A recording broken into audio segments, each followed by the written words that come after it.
Hey everyone, welcome to another episode of the Working in Tech podcast. Today, I'm excited to have a business and data analyst on the podcast with me.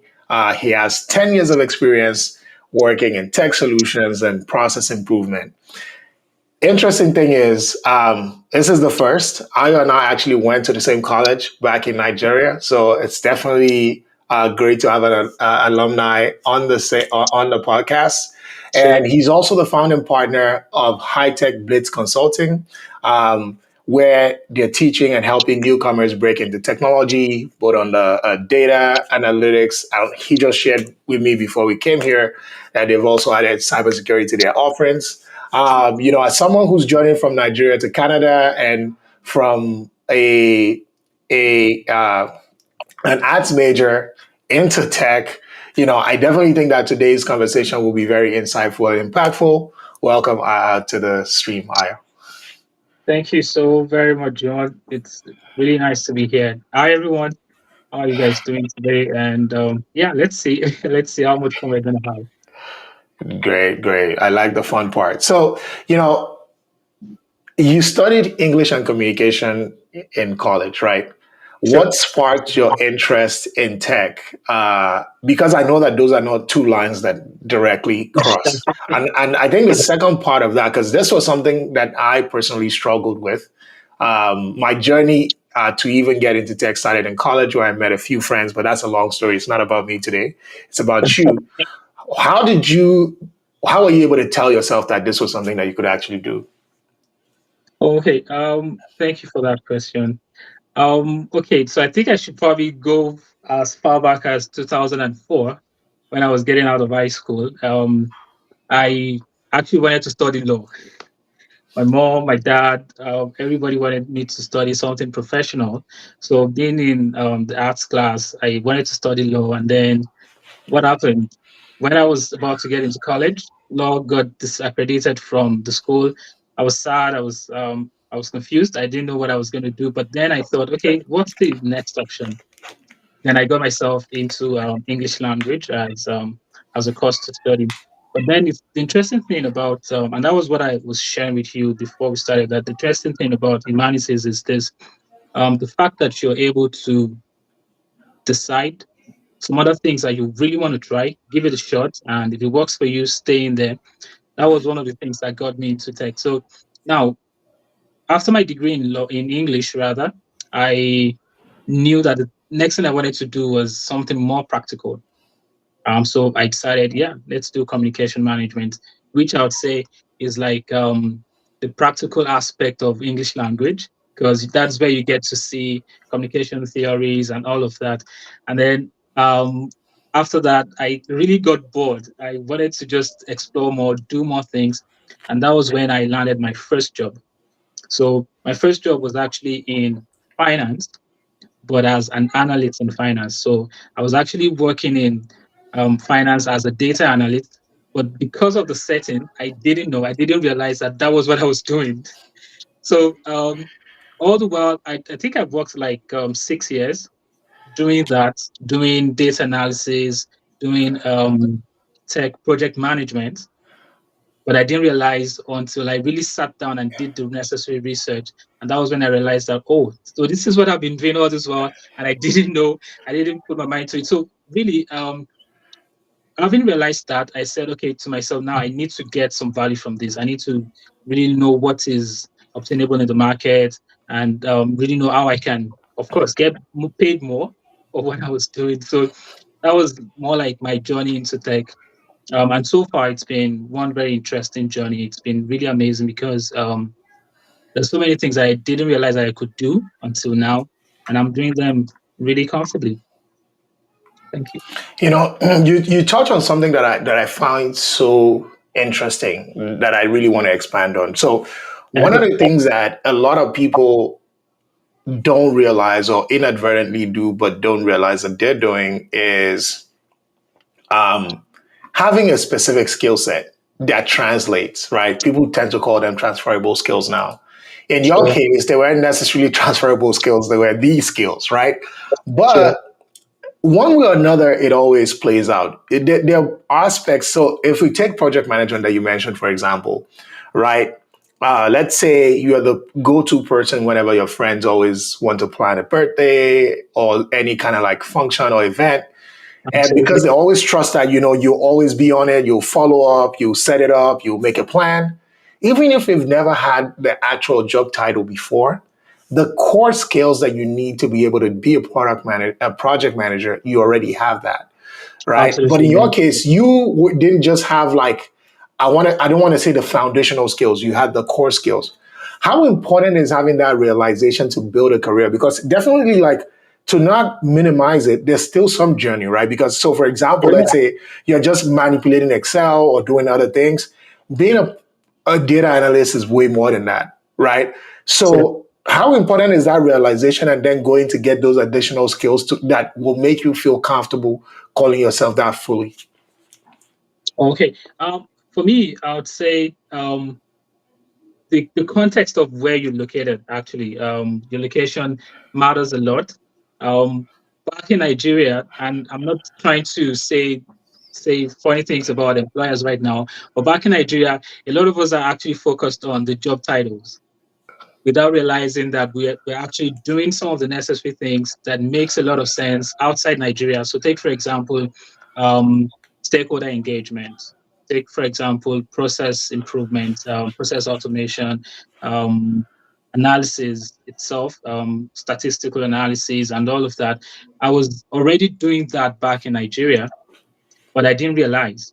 Um, One thing is this: coming out of Nigeria made me realize that the skills that I already acquired were the necessary skills, these skills.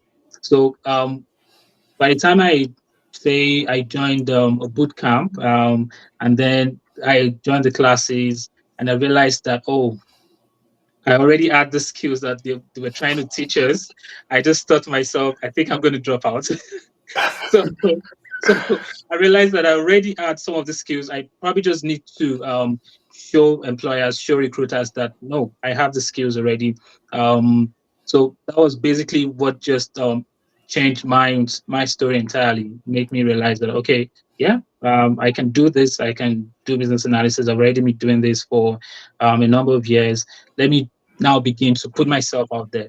Let me begin to compete for a position and all of that. So yeah, that was really what worked for me. Amazing. So, something I wanted to maybe touch on quickly also is, that transition journey, right? For you, it wasn't necessarily transitioning from a role to a different role. You were basically transitioning countries. And that Sure. also has its like ups and downs. Even like, coming from a place where predominantly a resume is called a CV, where Yeah, certain that's true. information matters on a resume more than Mhm. others, There and are not even different nuances to all those understanding things. the culture, right, behind that industry can be things that you might have to overcome, right, in your job search process.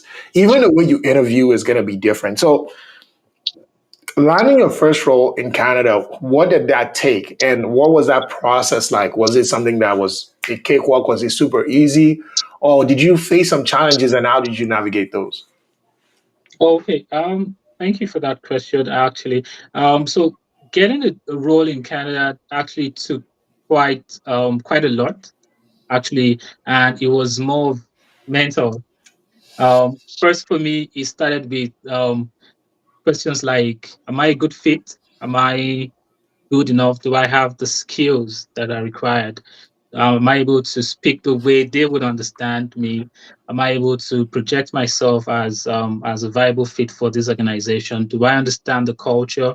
Do I understand how to relate with people, how to engage my colleagues, how to engage other stakeholders, and all of that?" So, one of the things that I did was I simply took um, the job description of the role that I wanted, that I really desired, and then I kind of turned it into a questionnaire to ask myself, "Do you have the skills, dude?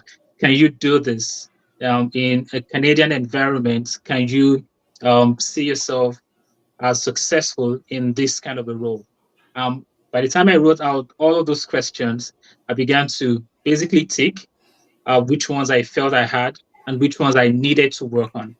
So I think one of the best things is to come to the realization of where you are in terms of skills, where you are in terms of your knowledge, and how you can basically fill the gap if there is a gap.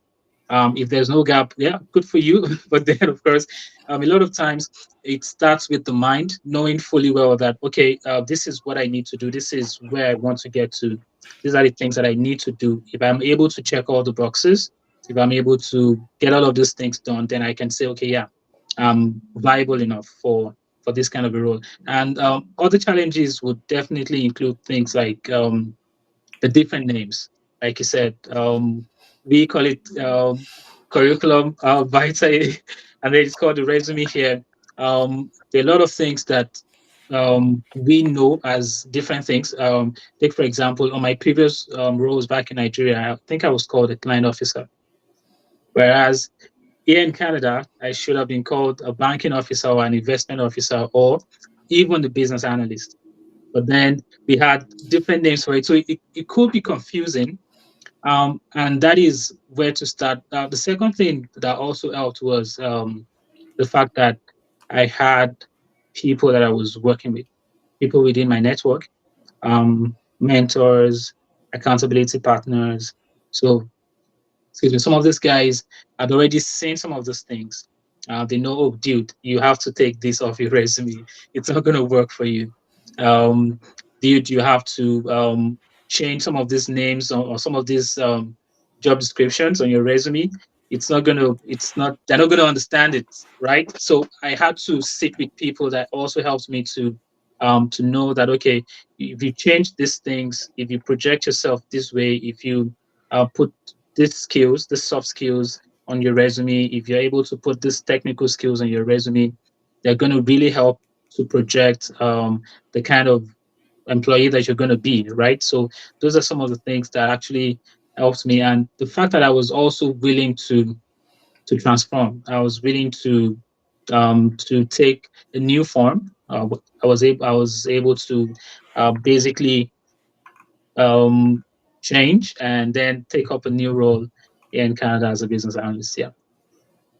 That's really great. So, one of the things that I hear people talk about a lot, and I think you've also mentioned in, like, the way you were able to close that gap. You talk about that gap, and then you were able to close it. One was like assessment, and the second part was like leveraging your network to basically be able to give you pointers and the things that you needed to basically change or solve for, right?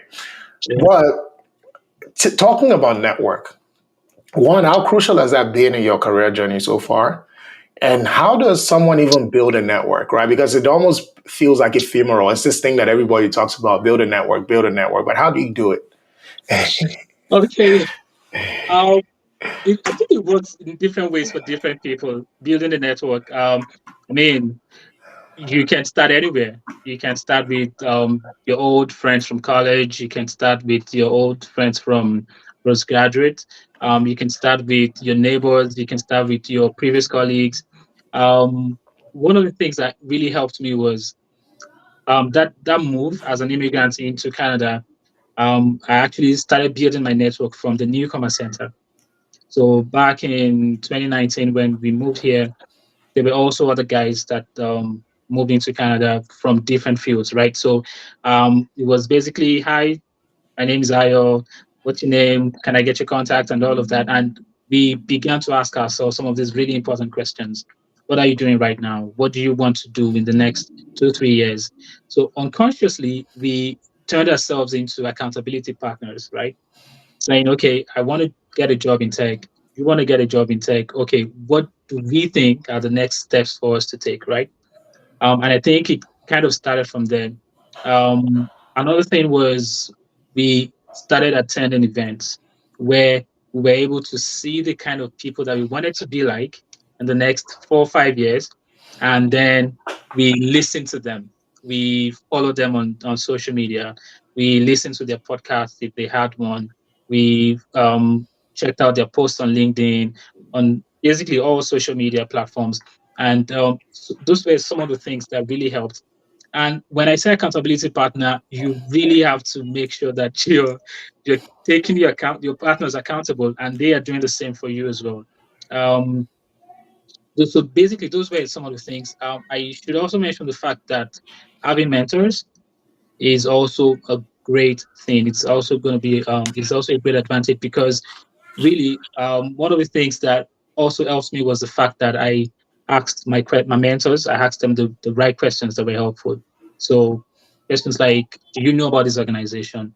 What are their benefits? If I'm looking to sit in an interview with someone that is recruiting from this organization, what are the kind of questions that they will ask me? Do you know any other person that has probably sat in an interview in this organization or that organization? So it really helped me to um, prepare, to know what I was going to expect in some of these interviews, to know what I needed to do in terms of even negotiating my annual income, negotiating the benefits, and all of that. So basically, those three things helped: networking, meeting people, attending events, and of course, getting mentors. This really helps me. Yeah, I think you hit the nail on the head, and there's even things that people almost think that you don't need maybe it's a network, maybe it's a mentor, whatever it is, but just being able to lean on somebody else's knowledge, right? Yeah, What you said about compensation really brought me back to a moment where I was interviewing for a role at a company. Um, and I didn't understand that, cash bonuses there were different from every other company, right? colleges. Where you could basically make more than your annual base in cash bonuses, not stock, not anything else, just the cash bonuses. I didn't know that. So if somebody had asked me like, how much bonus should we give you, I'd probably say 30,000 or 20,000, right? That's what I would have said. Because in my mind, like that was a reference for a good bonus. But Yeah, the yeah, way see a they lot of money. worked, exactly. But the way it worked is that the company has almost like a salary cap that they do. So it's not like any other company where you could go and ask for like, let's say 200,000 base. I think they have a cap. So whatever is over that cap is given to you in the form of a cash bonus, right? So I had no clue about that. So ultimately, I think the moral of the story is that there's so many things that even if you think you know what that is, you may Yeah, not know. And that's why it's always good to be able to rely on someone for something as niche as that. But it could be salary, it could be a different things. Like for example, like there was a company, who they care so much about like their culture memo. I think Amazon is like that. Netflix is like that too, where yeah, it doesn't matter that you're able to answer the functional questions. They also want you to be a cultural fit. And by default, whether it's like I think one is a culture memo and one is a different one, you have to have studied it if you want to succeed in that company or succeed in the interview, right? So those are things that people may not know, or even if they send you the email, you may overlook it, right? Because not everybody, maybe there's some really smart people here who read every fine print, but not sure, everybody does, right? sure. So ultimately, I that's one of the things that's also really helpful is like somebody without even looking at anything can tell you, hey, if you're going to innovate at a company, make sure you do this. So Yeah, yeah, that's another thing that's I really mean, important. that was But one of those things that I was told coming into Canada. Like, dude, relax. Having information would actually save you a whole lot of money than anything. So for me, I was always looking out for information. Someone who can provide information on something, someone who can get me prepared on what I need to do. A smaller circle where I can share, oh, this is what my next plans are. This is what I'm trying to work on at work or in my career. What do you guys think? What advice can you provide? What information do you have? Or who do you know that has done this before that I can lean on, get information from? Because information is basically everything. It is. that's facts. So if you had to pick, three skills that are almost like non-negotiable for a data analyst, what are those skills? Oh, okay, that's a tough one there. But I'll say first will be knowledge of a particular tool. to start with. So if you have to pick something that you know almost everything about, something that you can that you would keep updating yourself about. So first of all, I'll say have the knowledge of one tool as for first. First of all, one tool, and then of course you can then begin to spread in terms of other tools. So take for example, yours could be Power BI, no Power BI, back and forth, and then you can then move on to other tools, have at least an idea, a good level of knowledge on the other tools. I think that's one, knowledge of tools. Secondly, would then be a soft skill, like what is your strength? Are you a great storyteller? Are you someone that is able to communicate in terms of reading the room, reading your audience, knowing how to break down really complex data information to everyday regular people?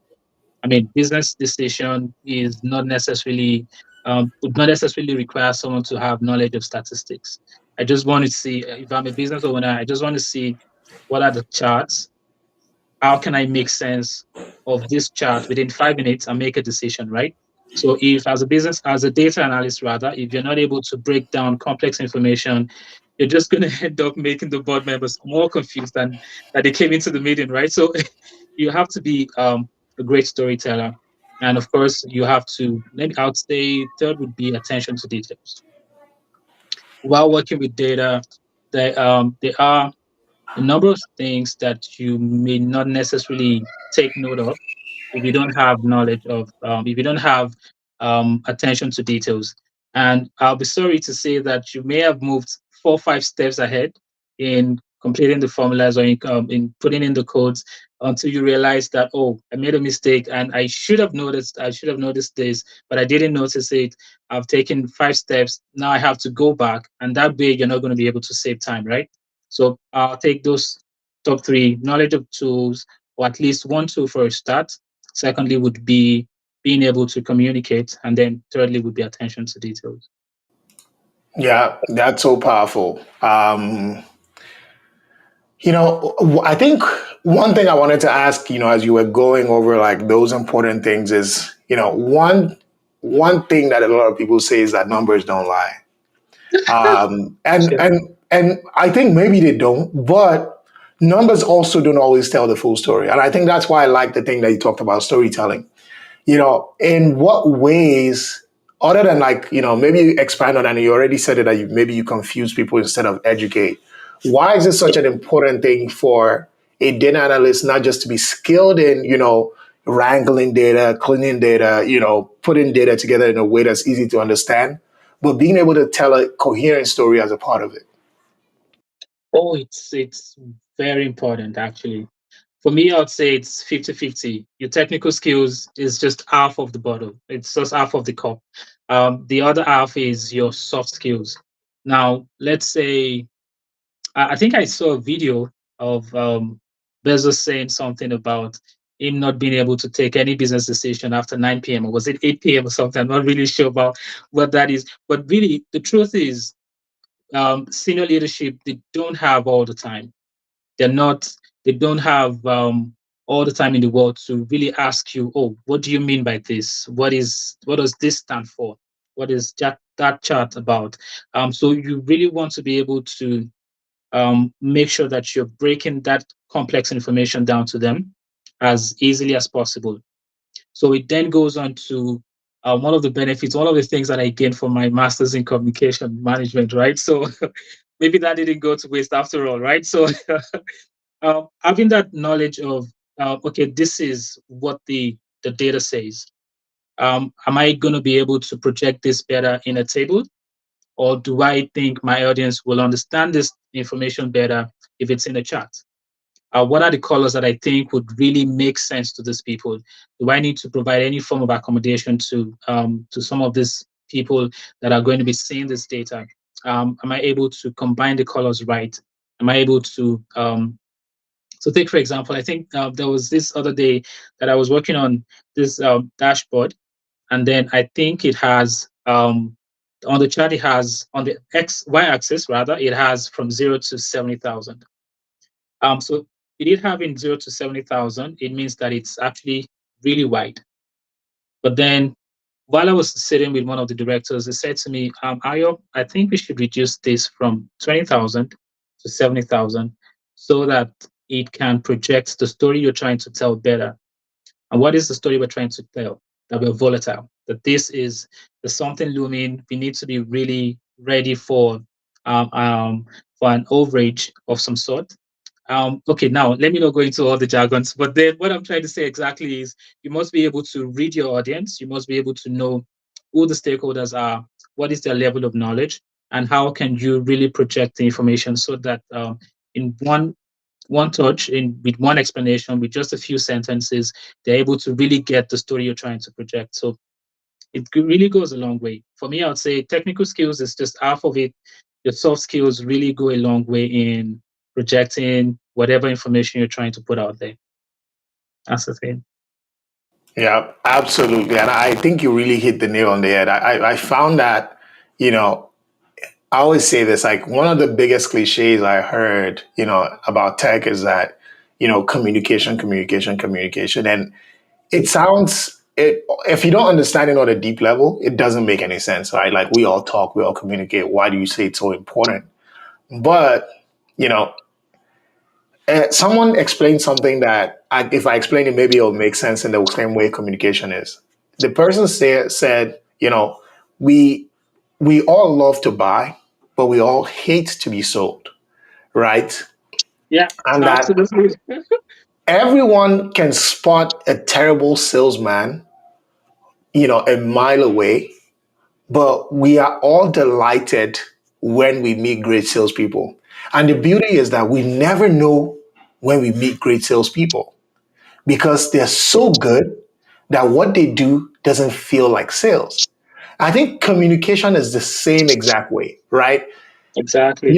Great communicators don't even sound like communicators. They don't look like they're doing anything different.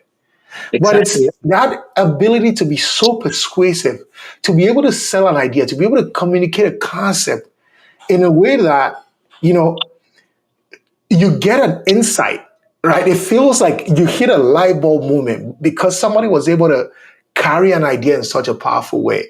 And I like the example that you were giving around even this idea of taking out a certain number, right? Because ultimately, sometimes numbers aren't all that matter, right? Because if Yeah. 0 to 20,000 was useless, it makes sense to have it because on a logical scale, you don't want to have 20 to 70,000. But if the sweet spot is between that 50,000 mark, right? The 20 to Exactly. 70,000, Yeah. adding that 0 to 20 just adds, it doesn't add any extra value, but it It's just adds extra layers of uh, distraction. complexity.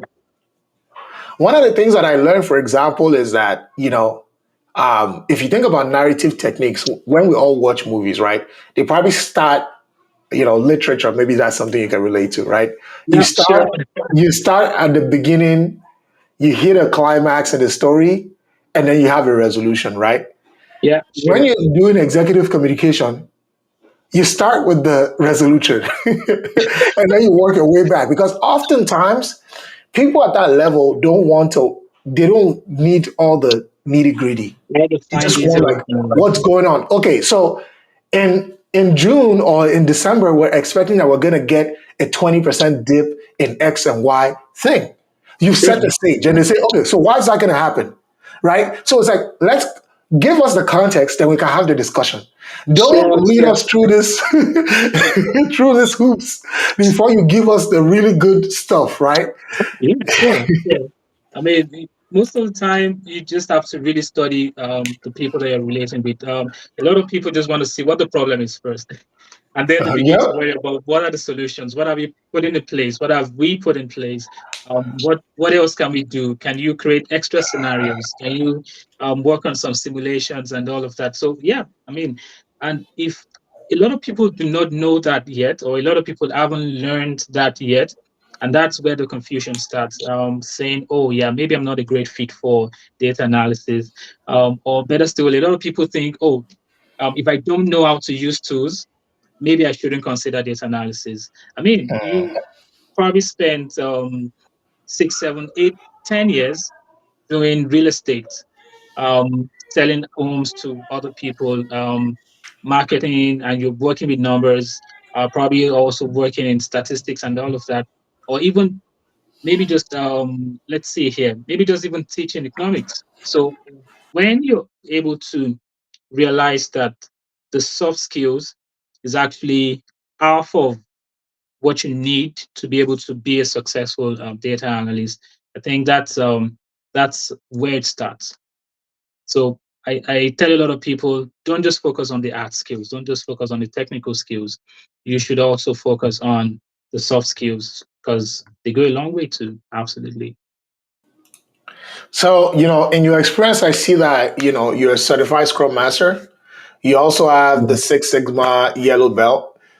sure. In business and data analytics, are there any like certifications that are either like nice to haves or must haves in your opinion? Where do I start from? I think certification is the icing on the cake. Because the truth is, it's possible that you're busy focusing on the certifications, and then you're ignoring the real skills.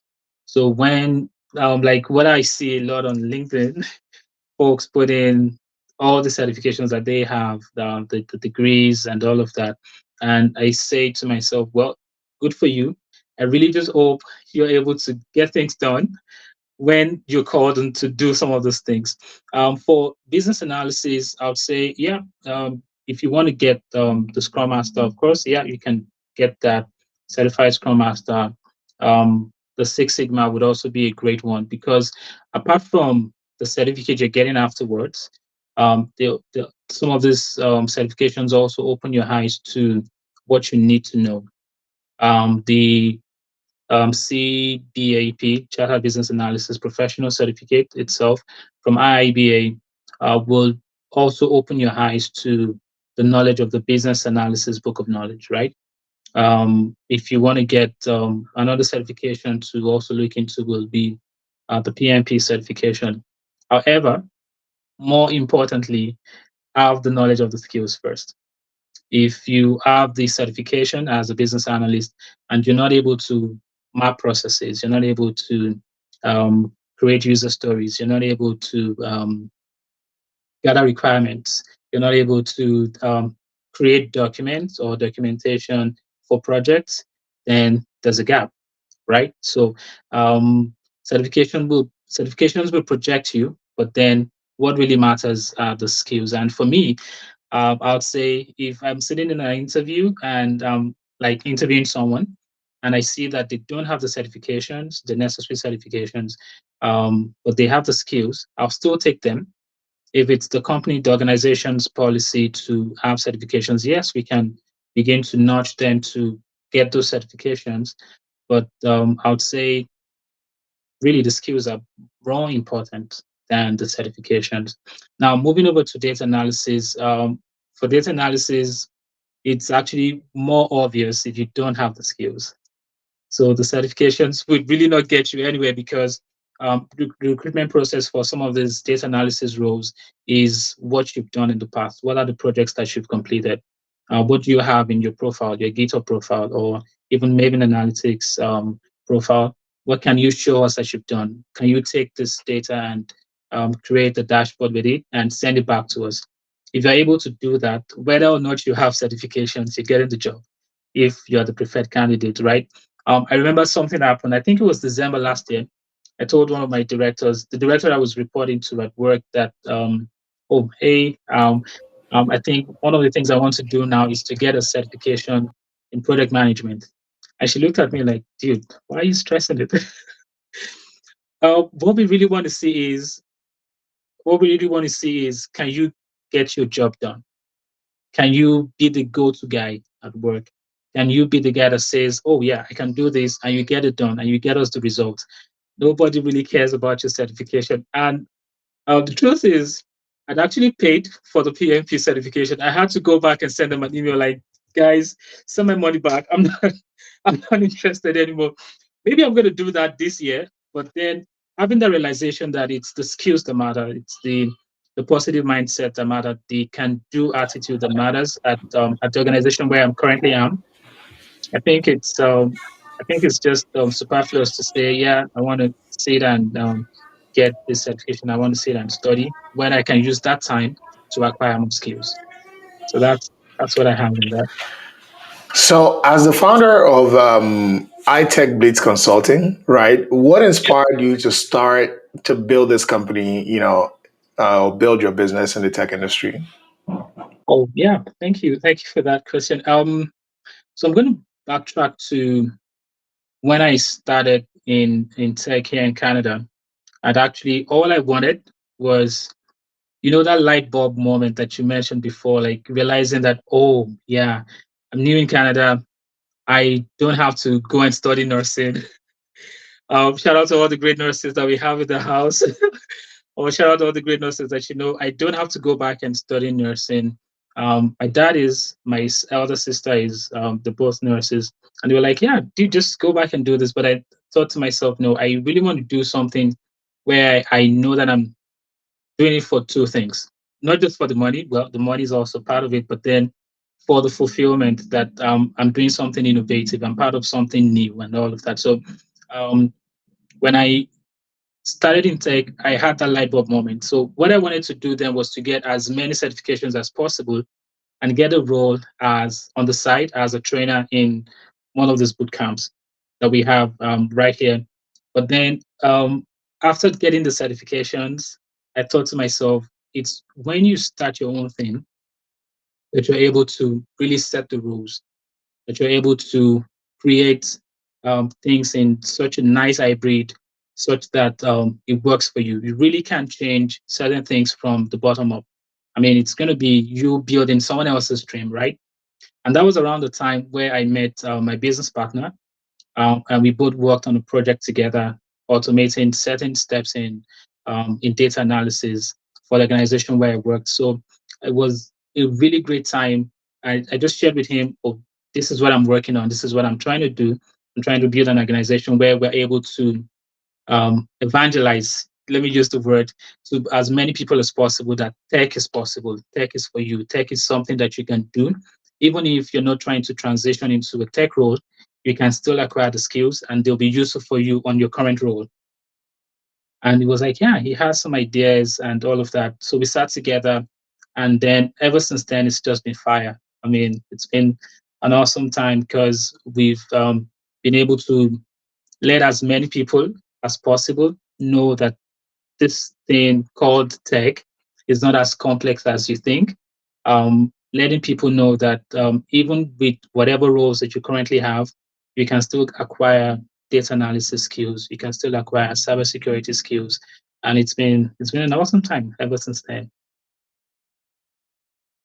So, I know that, data is something that's so exciting in the world right now, especially with AI and all of this other stuff going on. What are some things that emerging trends or technologies that really excite you currently, and just in tech in general? Wow. AI is really big right now. Um, and I know for sure, probably this is a great time to let people know that as much as a lot of people feel threatened that AI is going to take their jobs, AI is a tool. It's not a person. It's people that take other people's jobs. And this is what I mean. AI is an instrument for you to use to improve the quality of your job. So it's not basically going to come up and take the opportunity itself.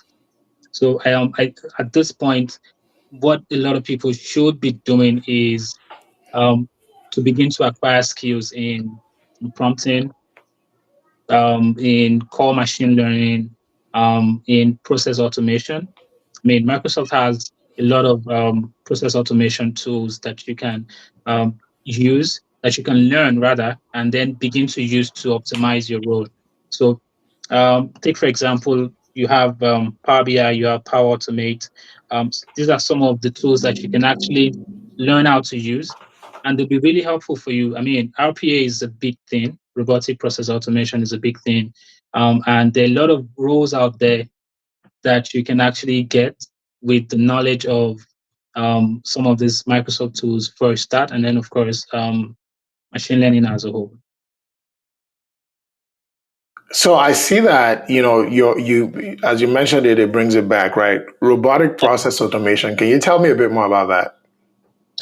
Yeah, so it's basically trying to um, save time by using a tool like Power Automate. So how I got introduced to RPA was basically working on email responses.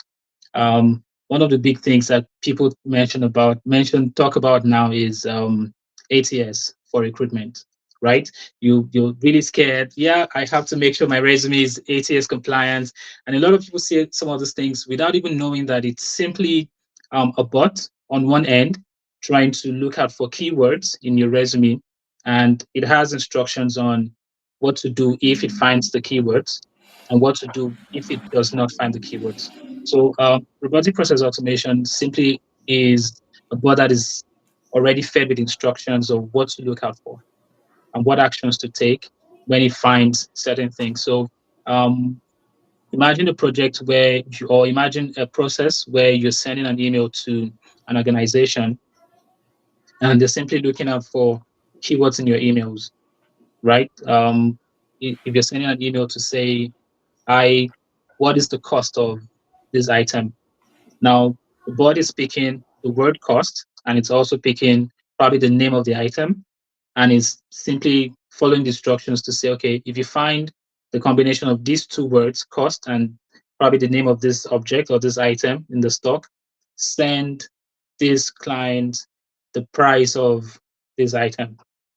If you're able to find let's say another email says, what time are you guys open? So you have time, you have open as keywords, and the bot simply responds to you to say, to send or to provide you an email that says, that provides you information about the time that they're open and the time that they're closed. So it's simply about getting information from your email or from whatever the process is. It could be recruitment, it could be filling of forms, it could be checking the details that you're putting in a particular form. It could be basically anything. It's just about getting instructions and taking actions based on whatever information has been fed into it. So that's really helpful because it's so interesting that I'd actually trained a similar bot, a customer service bot like that before, even though I never like trained it to be smart enough to answer anything because if you Or had to just cover for so many, so message many like, like edge cases and things like that. And I think that's where like, large language models and generative AI kind of like are going to add a lot of value, right? Because they're not like, with the bot is pre-programmed, right? You tell it that when somebody says open, this and that, this is the intent. You're basically teaching it everything. sure, Whereas the model is able to just understand. So even if the language is said in a different way, the bot can still understand the intent behind the message. yeah, And at the very minimum, even if it's just like with 95 or 96% accuracy, meaning that like, you know, it will probably only get the answer wrong 4 times out of 100, which is like a really great. yeah, I imagine that some of them are even way more accurate than that, right? sure, So I think absolutely. that's where it can definitely add a lot of value. Sure, sure, absolutely. You're And absolutely I right. think that given even your recruiting experience, because I had a similar experience with and I don't know maybe if it's an IPA, but there's this company called Eightfold AI, which I think it's like a recruitment software.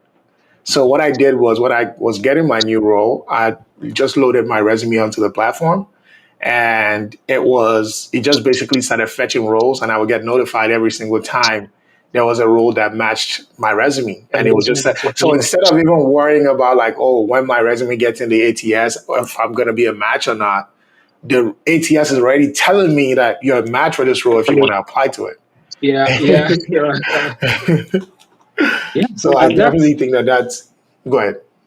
well. I wanted to say that that's one of the best ways to actually use some of these tools. You really don't have to be scared that they're put in place to take you out.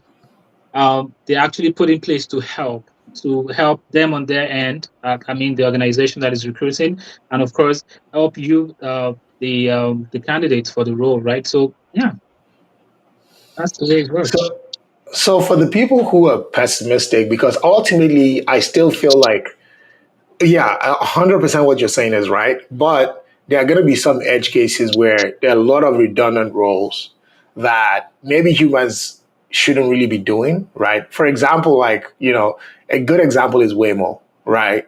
Where you're already having like driverless taxis. I know it's probably still going to be some way before that happens, but if Sure. that becomes mainstream, then it's going to like negatively impact, the rideshare economy, um, food delivery, a whole bunch of people, right? Or in the case of even, let's say, customer care representatives and things like that. I know like none of the AI is good enough. Like you'll probably get frustrated if you have to talk to like a machine on the phone. But Sure. you Sure. can see a world where they get good enough to where like you don't feel that pain anymore. And once like is that good enough, those jobs are gone. Because no company will want to pay people when you can get machines to do it for a fraction of the cost. Sure. And I know like this is not really like a data question, but I think since we're talking about AI, we might as well talk about it. Yeah. What do you, Actually, again, go ahead, go no, ahead. you go ahead. You go ahead. Maybe So let I you was complete. gonna say like, if you will put your prediction like hat on, what do you think would happen, when we get to that point? The truth is, over time, well, I shouldn't be the one talking about history here, and you should know why. But the thing is, over time, humans have had the reason to evolve, right? I mean, take calculators, for example. There was a time that we used different instruments that were not as efficient as calculators. And when those calculators came, it looked like, oh yeah, they're like demons that had come to take over the process of adding numbers. Now, calculators are more like extinct now. You really can't find some of those things except you probably go back to high school. People have more efficient tools. You just type in the arithmetic that you really need to calculate, and it brings it out. It generates even diagrams for you, right? Um, I think knowing fully well that we are now at the point where, for some reason, it's either you voluntarily evolve, learn new skills, or you're going to be forced out of the system, which is you have to choose the struggle. You Mm, really have to choose your side. I think we're going to get to that point where, and we've seen some of those things in some of these movies. I mean, um, movies, sci-fi movies showing transparent phones. Okay, and 5 o'clock by T Pain is one of my favorite because of the phone that he used in the transparent phone. I'm still looking out for when I'm going to get a real one. I mean, so some of these things are right in our faces. It's now left to us to begin to switch or being forced into extinction, right? I remember there was a time I was working on a role. I think that was my second role ever in tech back in Nigeria. And I'll tell you this ridiculous story. So in that organization, um, it's a loan disbursement organization, right? So we give out loans to different individuals in various organizations, and the part of the process of the loan was to submit a physical check. So you had to pre-sign. If the loan was for a 6 month duration, you had to pre-sign 6 checks and leave the dates blank and put the name of our organization there and submit it to us. So we had like a room full of physical paper checks. And when I started there, I was like, guys, you can automate this process. Are you nuts? So every day someone has to go into the vault and bring out the physical checks and then put a date on it and then take it to the bank so that the bank would process the payment and give us the money. And I thought to myself, are there not platforms where you can actually just go in and register and that's like go in and register and then the payments are taken on whatever date. All you just have to do is make sure there's money in your account to make the payment, right? And everybody thought it was a great idea, except the guy that takes the checks to the banks because he knew he was going to lose his job, right? So I mean, I had to sit with this dude to explain to him, get new skills. You know how to ride a bike, you know how to drive a car. You can get a new role in this organization, probably driving one of the executives or probably even managing the vault until they're able to take out all the checks and all of that. So you realize that, yeah, it's either he gets these new skills or he loses his job. He's not going to be able to feed his family and do all of the necessary things that he needs to do. So he was able to settle down, get new skills. And I think the last time I checked, he has a degree now. He has a university degree now. So coming to that realization that it's one of two things. It's either you get the skills and go with the automated process, go with the easier thing, the less expensive process for the organization, or you go extinct. So I think that's Mm. what a lot of people need to realize at this point, that it's either one way or the other. There's really no other way to it. You either stay with Mm. AI, stay with automated processes, or you go extinct.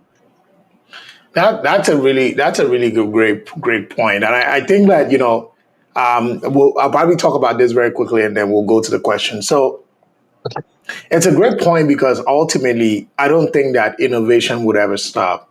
I think it can slow down because, for example, I know that there are some things, for example, like driverless cars and things like that, that I think we have the technology today to have it, but I Sure. don't think that the legislation is going to allow it just yet, right? I think that's going to catch up just because of like the spiraling effect that that's going to have. There's still that human element, but you can never push it. You can't keep pushing the horse down the road, right? You're always going to Yeah, have to change at some point, sure. right? So, in that same vein, I definitely subscribe to that. I think that people are naturally going to evolve. If I think about it, it's almost like cameras, right? How Kodak, which I have a video on the website on YouTube. So shameless plug, go watch it. Right, Kodak not evolving as a company and other companies taking that position. In fact, I Sure. think companies do it to themselves more often than anybody else because if you don't diversify your offerings because maybe you're making a killing here, tomorrow somebody else is going to come and basically take that and Yeah, run with it and build that new company, right? They'll sure, build that new sure. Makes company. I sense. mean, you see Adobe trying to buy Figma, right? That was the same thing. Yeah, It's like they didn't, and it's sometimes it's hard. Like companies can't always move so fast because if they just change your business model every single day, then they wouldn't be consistent, right? But sure. ultimately, I think that eventually that evolution has to happen, and people will make the change as AI changes the world, essentially. Sure, So, sure. first question we have is, what was the biggest culture shock for you moving to Canada? The biggest culture shock was the fact that information was important, actually. Um, a lot of times I didn't realize why Canadians would give you some information and ask you, do you have any questions for me? At first, I would say, oh no, I think I can figure it out. And then probably just end up making a mess and then having to go back to ask, oh, sorry, I need to do this and do that. Um, knowing that people are asking you, do you have questions, because they really want you to be equipped for whatever you're doing from the get go. Um, it's different from back in Nigeria, where in an organization you have to be the one to pull everybody's shirt to say, yeah, I have a question. Can you can you do this? Can you provide this information? Can I get help with this? What is the process to get this done and all of that? And that also transcends into um, providing training every step of the way. So if there's a new process in an organization, everybody has to be fully aware. Everybody has to be fully equipped to be able to know and use that new process. And back in Nigeria, it was possibly basically just maybe emails or a different kind of communication. So I'd say communication was more like the first culture shock for me. We had different ways of communicating, um, different names for calling things, different perspectives. But being able to first understand that, yeah, culture shock is one of the things to expect, and don't stay in the shock. Get over the shock, get with the flow, get to know how things are being done in the new environment, get to understand what the cultures are in the new environment. I think those are some of the things that would really help you to get over um, any of the culture shocks that you basically experience. Thank you. Yeah, that's great. I think I had a thought about that, but I'll go to the next question. I can't really remember again. So, What are the best resources or platforms to learn data analytics for free? For free. I believe there are a number of them right now. I'll start with because I like the user interface with Maven Analytics now. They're doing a great job. Actually, I shouldn't be saying that because my program is not free. But then, I mean, I would trust you can start with Maven Analytics. They have this questionnaire that you fill at first when you log in, when you're creating your account. You're able to say what your aim is, and with that, they're going to be able to generate certain courses for you to take, certain tasks, certain tasks, and if matter of fact, you even have reminders um, that you can use that will pop up on your computer to say, "Oh yeah, this is the time for you to take this course. This course you need to do this now. You need to do that. You need to follow these steps or take this new task or complete the certain project." And as you complete the projects, you're able to publish them such that once you publish like a dashboard or complete a project, you're able to send the link to a recruiter or send a link to maybe any of your accountability partners or mentors to review it and provide you feedback. I've done that for some of the candidates, some of the other people that I work with, and it's been really amazing. So you want to try that out first. I think. Okay, let me not mention all the other ones, but then of a truth, I think you also had a post on that on where you can get free courses in data analytics, right? I remember you had something on your Instagram page on where you can access free courses. So yeah, go to Do You Want to Take his Instagram page and you find that post in there. So yeah, let me leave it at that. Yeah, so you've gotten a free resource, people. If you want more, check out my page, or Yeah, he has a program as well. Um, HiTech Blitz Consulting, right? yeah, That's what it's absolutely. called. Yeah, yeah. Um, okay, so I had one last question for you. So, if you wanted to advise someone who's starting out brand new in data analytics today, what would be the thing you would tell them to focus on, or how would you? So, let me put it this way: I'm trying to become a data analyst in 6 months, right? And I want to do it. I don't want to pay for a program. I don't want to do anything. I just want to like do it, the hardcore style. What should my 6 month plan look like? Oh, that's interesting, actually. Um, so I would say first thing to do would be to know where you are and know what is required of you. So I would say first of all, get a regular, maybe not the senior role, but get a job description of an entry level data analytics role, right? If you have that job description, you'd be able to see what are the requirements, right? You'll be able to use that. And that was one of the things that I did when I was starting off here in Canada, saying to myself, um, where am I right now in terms of skills?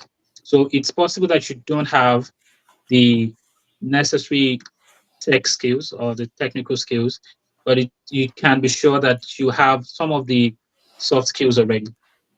So I think that's and the way it is with learning is you start with the easy and then you go to the technical ones, right? So I'll start with the easy, start with the soft skills, know the necessary soft skills that are required of you first, and once you know that, you'd be able to check those ones off. Now moving over to the really complex skills, I would say you can then begin to you can write down these four tools: Microsoft Excel, Power BI, SQL, and then Python. Maybe not everything Python, but then the aspect of Python that will really help you in doing some of the necessary things in data analytics. And I said Microsoft Excel, it could also be Open Office or maybe Google Google Spreadsheet. spreadsheet. Absolutely. And I said that because that is where a lot of organizations right now, that is what a lot of organizations right now use for their statistical analysis, right? Matter of fact, some organizations would even tell you just crop out the chart from Microsoft Excel, paste it on PowerPoint, and send it to me. That's all. You don't need, if it works, you don't need to make it really complex. You don't need to use a lot of tools. Um, Power BI because of visualization, right? If you're able to um, know how to use certain DAX in Power BI, create certain models, it will make your work really easy. Power BI has really amazing designs in terms of visualization that can help you project whatever message or whatever narrative you're trying to push out there for folks. That would really help. And then SQL for database management. Now, if you're lucky, some organizations actually have people managing their database. So all you just have to do is to make a request, but then you have to have knowledge of SQL, have knowledge of how database management works. Let's say maybe Microsoft Azure. Before you can actually make certain requests for data, right? So it may not be something that you use every day on your role, but then you have to have enough knowledge to know when something goes wrong in SQL, right? So let me put it at that. And then, of course, computer language programming, where you have Python, at least you should be able to know how to interpret errors so that you know when you're making a mistake. That's for a start. So if you have those four tools written down, then you can actually use a lot of materials on YouTube. Now, confession is from you can actually find information on everything on YouTube, from how to boil an egg to how to edit videos to how to use Python as a tool for data analytics or data science. So